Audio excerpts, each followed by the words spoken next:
Beleza, pessoal? Sejam bem-vindos a mais um Shagcast. Dessa vez a gente vai falar de Beastars. Então aqui sou eu, o João, lá do X-Anime Gamer. E eu tô mais uma vez com o Little Zé. Se apresenta aí, cara. E aí, pessoal, mais uma vez, sem saber fazer apresentação, mas tamo aí. Hoje a gente vai descobrir, inclusive, que ele é furry, mas enfim, né? Vamos lá. Então assim, né? Beastars ele foi um anime bem famoso, eu acho, principalmente pela inserção dele na Netflix. A gente acompanhou muito pelo mangá, né? O Zé até terminou de ver o anime. Eu vi o anime até um certo ponto, depois eu comecei a comprar o mangá da Panini, que eles estão publicando aqui no Brasil. Então a gente já tá num conteúdo que vai estar na Season 2, né? Que tá previsto aí pra 2021.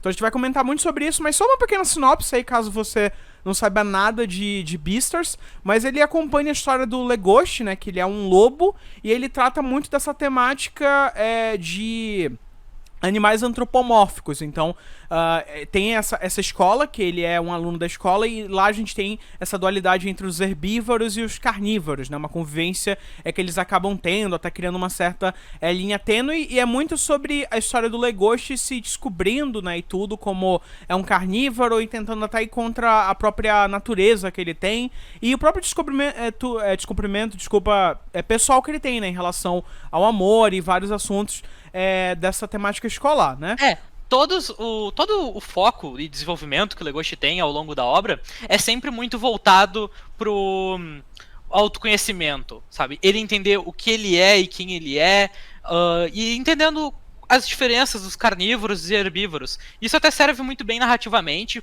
para nos introduzir ao universo de Beastars logo no começo. Isso. Então, ele apresenta isso muito bem, né? No anime teve até a questão da troca de algumas coisas de ordem aqui, que até é algo que eu e o Zé a gente discorda bastante. É, Eu... o João tem uma opinião meio aleatória sobre isso, porque, assim, o começo do anime, ele te dá muito mais base, ele te dá, tipo, apresentando a Haru como personagem e o Legoshi em si como alguém extremamente bondoso. No mangá, é trabalhado uma hostilidade no início de forma melhor. Tu tem ali a silhueta de quem comete o assassinato, que às vezes muita gente diz que parecia o Legoshi, né? E a gente também tem a ordem do acontecimento. Aquela cena onde o Legoshi corre e pega a Haru, ela acontece em uma situação um pouco diferente no mangá. E essa situação no mangá apresenta toda uma hostilidade logo no primeiro volume daquele universo. Beastars não é uma obra super violenta, é uma obra bem... trabalha várias coisas pesadas de forma leve, mas tem seus momentos ali com cenas mais agressivas. E então, esse primeiro volume do mangá, ele já mede bastante o tom da obra. No anime não tem tanto isso, é mais expositivo, é uma forma, digamos que um pouco mais burra da obra. Porque, tipo assim, é o que eu tava discutindo aqui com ele, né? Porque o anime normalmente tem aquela coisa de fechar uma quantidade de episódios. Então eles queriam chegar num ponto ali, né? Que era, por exemplo, uma parte mais de ação ali, então eles acabaram tendo que apressar algumas coisas. Tipo, não é que o anime seja ruim, isso é algo que a gente até entra em consenso que ele é uma boa adaptação, só que ele acaba sendo uma adaptação, tipo Promised, né, que muda como que a obra funciona do mangá pro anime. Eu acho que essa inversão de ordem até que vai, mas tu lê o mangá do Beastars e tu vê o anime do Beastars, são coisas diferentes, apesar de sim, a essência dos acontecimentos, ela tá ali tudo, né, e a forma que a obra também trabalha, o próprio tema principal dela, que é essa coisa do preconceito, uma coisa muito presente, né, e no mangá, né, se a gente pega o que acontece após os acontecimentos do anime, o que eu acho interessante é que tem uma evolução muito grande da trama central. A gente começa acompanhando, né, como eu falei, a premissa é bem simples, só que no mangá já tem uma ênfase, por exemplo, na parte da máfia, do submundo. No Então, próprio anime já começa a engrenar mais pra isso. isso. A parte que a gente tá no momento atual do mangá já tá mais avançado. Mas o próprio anime já mostra isso e é muito legal ver como o ritmo da obra ele é, digamos, acelerado. Mas ele não te dá aquela sensação de, putz, estão correndo com tudo. Não. Mas a obra ela escala de uma maneira muito rápida. Nos primeiros volumes, nos primeiros episódios, é uma coisa escolar, é um desenvolvimento colegial. E logo escala para uma coisa de máfia e afins. E isso funciona de uma forma muito boa. Porque a gente começa a voltar mais pro Lois, nesse lado mais mafioso.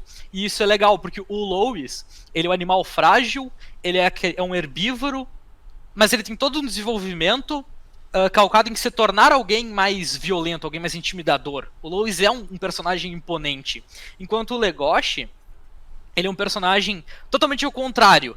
Ele sempre tem uma evolução para mostrar que ele é alguém bondoso, para mostrar que ele é alguém calmo, mas ele é um lobo, ele é um ser forte, né, em essência. Então é muito legal ver essa dualidade que os dois personagens têm e a interação deles ao longo da obra. E o que eu acho legal também, por exemplo, que o Legoshi, ele busca uma coisa assim que é uma nobreza que ele admira no próprio Lewis também. Então, é muito bom a gente ver que, apesar de eles serem diferentes, eles têm muitos pontos em comum.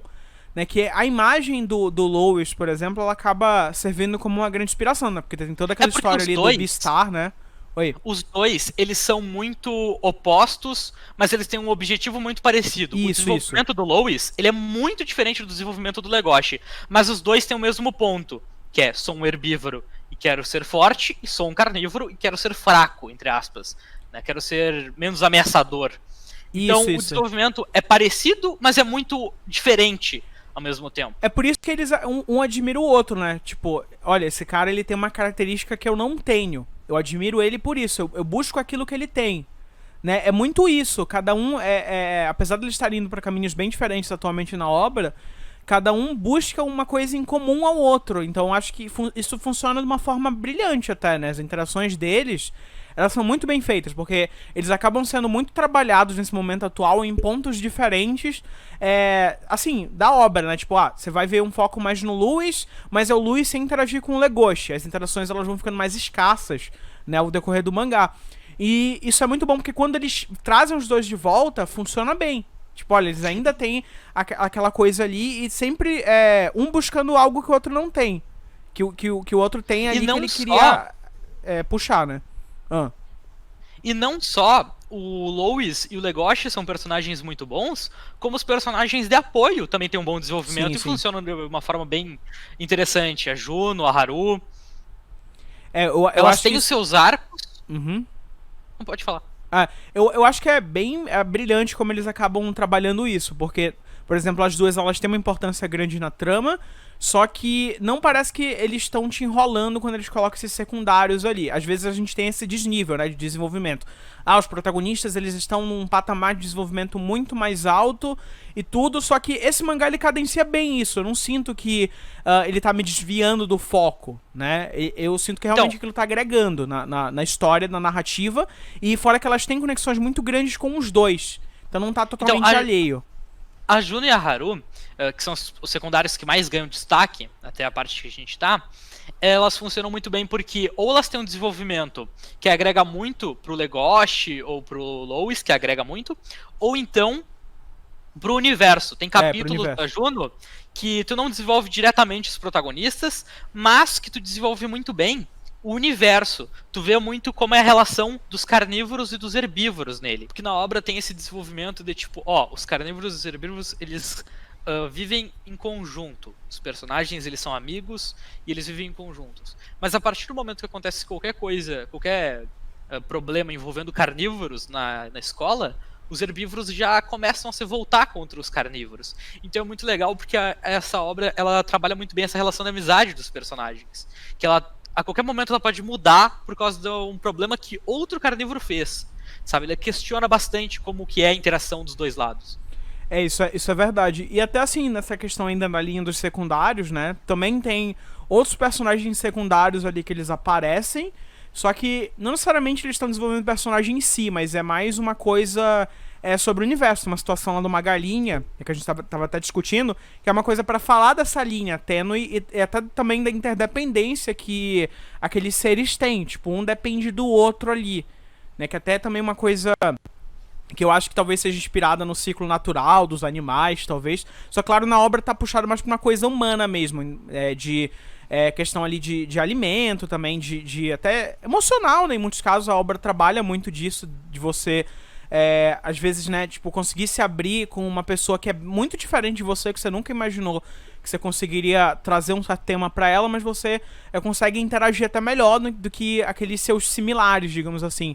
Que é justamente essa ideia do preconceito, no geral.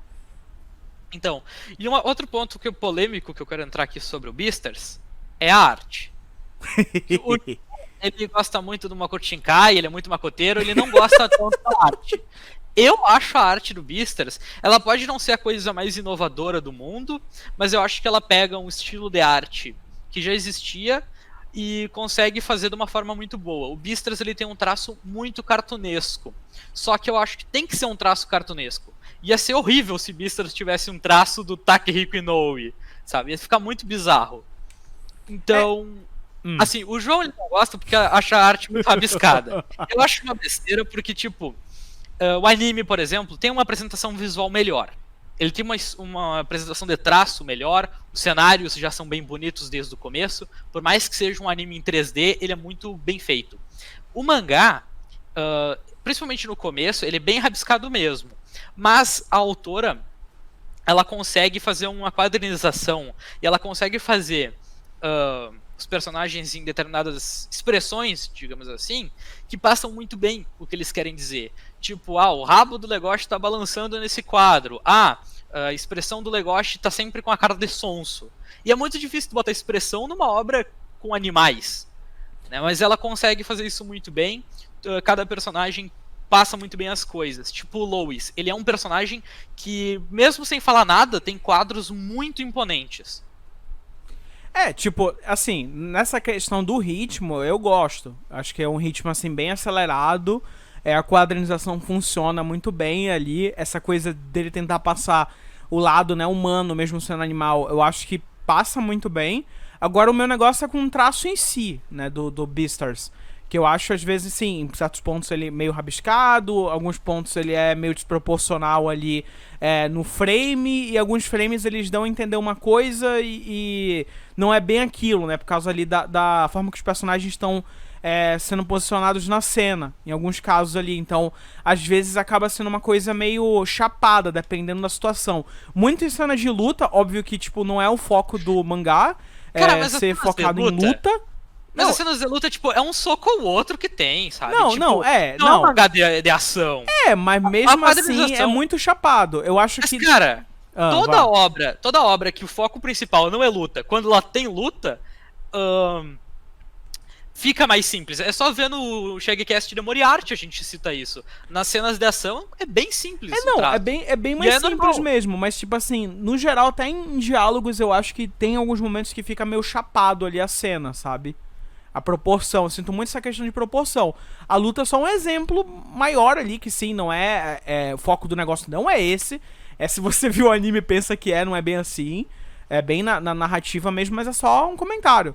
Tipo, eu não acho ruim, eu consigo ler ali tudo de boa, mas também não acho o ápice do traço e, tipo, algo que assim, não poderia ser melhor. Eu acho que tem certos pontos ali que poderia melhorar, né? Enquanto o Zezinho, que gosta mais de mangá de fur, essas coisas aí, ele adora.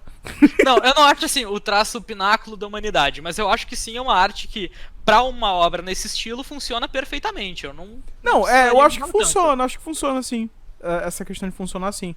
Agora acho que principalmente na proporção. É uma coisa que eu particularmente não sou tão fã. E esse negócio da piada do Makoto Shinkai, eu nem sou tão fã do Makoto Shinkai. João, assim. para. Eu só vi, acho que eu só vi 2 filmes, né? Que foi o Your Name e os Centímetros lá. Os Centímetros eu particularmente não gosto. Eu nem lembro o nome direito. Tá. Depois dessa reclamação tua sobre o traço não ser realista, acho que no mais é isso que nós temos pra falar de Beastars, né? Eu creio que seja isso, né? Pra gente abordar aí. Isso sem spoilers, talvez quando sair a Season 2, aí quem sabe a gente não faz um vídeo de spoilers, dependendo, né? Se a galera tiver interesse. Porque tem muita coisa aqui que a gente não quer falar pra não entregar pra vocês. Mas eu recomendo... Oi? Tem muitos temas que a gente poderia abordar, mas aí a gente teria que falar com o spoiler. Não tem como passar muito bem sem spoiler. Não tem como, mas eu recomendo... ver o anime, eu já vi o anime e tal, se você é mais chegado no anime, mas também atrás do mangá, né? Pode ler aí pela internet da vida, né? Suas maneiras e tudo mais. Ou então você pode comprar o oficial aqui no Brasil da Panini, eles estão publicando e tudo. Agora eu acho que alguns volumes estão meio raros, né, agora? O volume 6 estava fora de estoque até a última vez que eu vi, mas na Amazon tu já encontra um kit de Beastars, que no momento atual tá custando R$86, que vai do volume 1 ao volume 5. Isso aí. Aí vai ter um link aí na descrição e tudo mais. Se vocês clicarem, a gente eu até recebo uma comissão aí pela venda, no caso. E tudo. E. Assim, eu acho que é uma obra que vale a pena você ver o mangá. Até pra ter o outro lado, né? Da história. É tipo Promised. Eu sempre recomendo que a galera leia o mangá do Promised, que é diferente, cara. É diferente. Entendeu? Acho que são coisas que você gostou muito de Beastars, vai atrás. Se você não viu nada de Beastars, vai atrás também, que vale super a pena também. É muito na pegada de Tokyo Ghoul, né? A gente até não mencionou aqui, mas tem essa dualidade que a gente vê ali também, essa coisa do preconceito. Tem em Tokyo Ghoul também, a gente até fez Shagcast, então quem quiser ver vai estar aí disponível. Mas sobre Beastars eu creio que seja isso. Agora, enfim, né? Zezinho quiser comentar mais alguma coisa, se despedir, sei lá. Não. No mais é isso. Leiam Beastars, um dos melhores shounens atuais. Pra mim, talvez o melhor. O melhor publicação do Brasil pra ele, inclusive. Leia uma Beastars, gente. Leia uma Beastars. Mas enfim, gente. Basicamente é isso. Abração. Vou ficando por aqui até o nosso próximo Shagcast. Falou!